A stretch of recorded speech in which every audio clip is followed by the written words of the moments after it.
20 दिवसात दुसऱ्यांदा डोंबिवली MIDC मध्ये स्फोटानंतर भीषण आग लागली। इंडो एम्स नावाच्या केमिकल कंपनीला भीषण आग लागल्यानंतर आजूबाजूच्या इतर 2 कंपन्यांनाही आग लागली।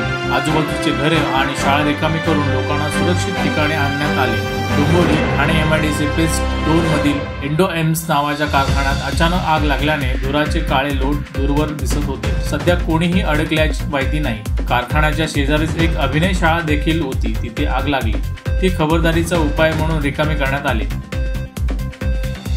घटनास्थळी अग्निशमन दलाच्या 10 गाड्या आगीवर नियंत्रण मिळवण्याच्या प्रयत्नात व्यस्त आहेत। सकाळी 10च्या सुमारास डोंबिवलीच्या फेज 2 मधील MIDC परिसरातील केमिकल कंपनीला आग लागल्याने सकाळी 10च्या सुमारास डोंबिवलीच्या फेज 2 मधील MIDC परिसरात केमिकल कंपनीला आग लागल्याचा फोन आला।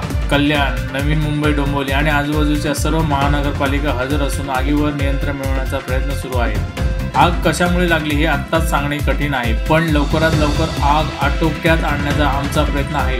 13-14 लोक कंपनीत अडकले होते, मात्र सर्व लोकांना सुखरूप बाहेर काढण्यात आले होते। डोंबिवली MIDC आग आटोक्यात आणण्यात आली आहे। अजून 4 फायर इंजिन, पाण्याचे टँकर, कूलिंगचे काम सुरू। 2 ते 3 तासात आग विझवली जाईल, अशी माहिती अग्निशमन अधिकारी नामदेव चौधरी यांनी दिली। लोकनिर्माण न्यूज करता प्रतिनिधी सौ राजश्री फुलपगार, कल्याण।